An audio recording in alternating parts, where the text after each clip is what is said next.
তোমরা নিশ্চয়ই দেখেছো যে অনেকেই কাছের জিনিস দেখতে পায় না বা অনেকে দূরের জিনিস দেখতে পায় না। তো তাদের চোখের সমস্যাটা কি কি হয়েছে, মায়োপিয়া নাকি হাইপারমেট্রোপিয়া, তাই তো?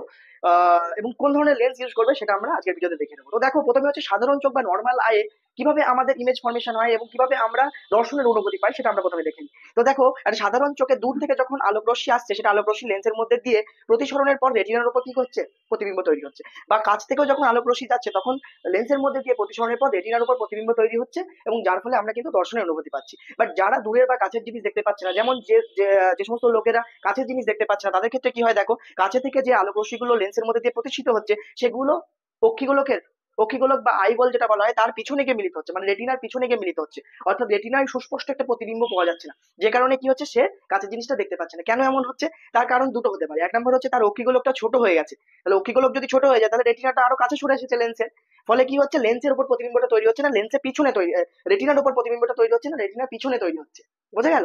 অথবা হচ্ছে কি, এই যে লেন্সটা রয়েছে সেই চোখের লেন্সটার ফোকাল লেন্থ বা ফোকাস দৈর্ঘ্যটা বেড়ে গেছে, ফলে হচ্ছে রেটিনার পিছনে প্রতিবিম্ব তৈরি হচ্ছে, যে কারণে সে কাছের জিনিস স্পষ্টভাবে দেখতে পাচ্ছে না। আর এই যে কাছের জিনিস স্পষ্টভাবে না দেখতে পাওয়া, কিন্তু দূরের জিনিস দেখতে পাচ্ছে, তাই তো? দূরের জিনিস দেখতে পাওয়া মানে যে মোটা মোটা একজন লোক কি বলে, আমি এই মোটু মোটু বলো তো, ঠিক তেমনি যেহেতু দূরের জিনিস দেখতে পাচ্ছে সেহেতু এই রোগটার নাম হচ্ছে দীর্ঘদৃষ্টি। মানে একটু কনফিউশন ক্রিয়েট করে, যে কারণে আমাদের এইভাবে মনে রাখতে হবে, যেটা হচ্ছে যেটা তার যার কাছে রয়েছে তাকে সেটাই বলবো। তাহলে দীর্ঘদৃষ্টি মানে সে দূরের জিনিস দেখতে পাচ্ছে বাট কাছের জিনিস দেখতে পাচ্ছে না। এবং দীর্ঘ মানে বড়, সেই কারণে দেখো এর নামটাও অনেকটা বড়, হাইপার মেট্রোপিয়া। আর একটা কি, মায়োপিয়া। মায়োপিয়া নামটা যেহেতু ছোট সেহেতু এটা নয়, দীর্ঘ মানে বড়, তো হাইপার মেট্রোপিয়া। এভাবে ট্রিক ইউজ করে আমরা কিন্তু মনে রাখতে পারি সহজেই, যাতে আমাদের কনফিউশন না হয়। তো আরেকটা, তাহলে এর প্রতিকারের উপায় কি? যেহেতু লাইট রেটা রেটিনার পিছনে গিয়ে মিলিত হচ্ছে, তাহলে আমাদের আরো আগে মিলিত করতে হবে।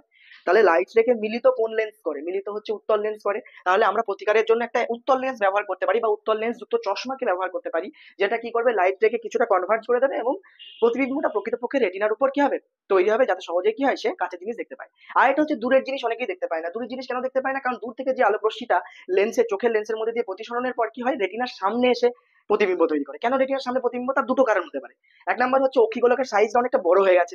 অক্ষিগোলকের সাইজটা বড় হয়ে গেলে কি হবে, লেন্স থেকে রেটিনার দূরত্ব বেড়ে যাবে, ফলে রেটিনার উপর প্রতিবিম্ব তৈরি না হয়ে রেটিনার সামনে প্রতিবিম্ব তৈরি হবে। বুঝতে পেরেছো? এটা একটা কারণ হতে পারে, অক্ষিগোলকের আকার বেড়ে যাওয়া। বা হচ্ছে দ্বিতীয় কারণ হচ্ছে লেন্সের যে ফোকাস দৈর্ঘ্য সেটা কমে যাওয়া, মানে ফোকাস দৈর্ঘ্য কমে গেছে বলে ফোকাসেই তো তৈরি হবে প্রতিবিম্বটা। যেহেতু ফোকাস দৈর্ঘ্য কমে গেছে তাই কি হচ্ছে, কাছে তৈরি হচ্ছে। এই দুটো কারণ হতে পারে। তাহলে এখন উপায় কি?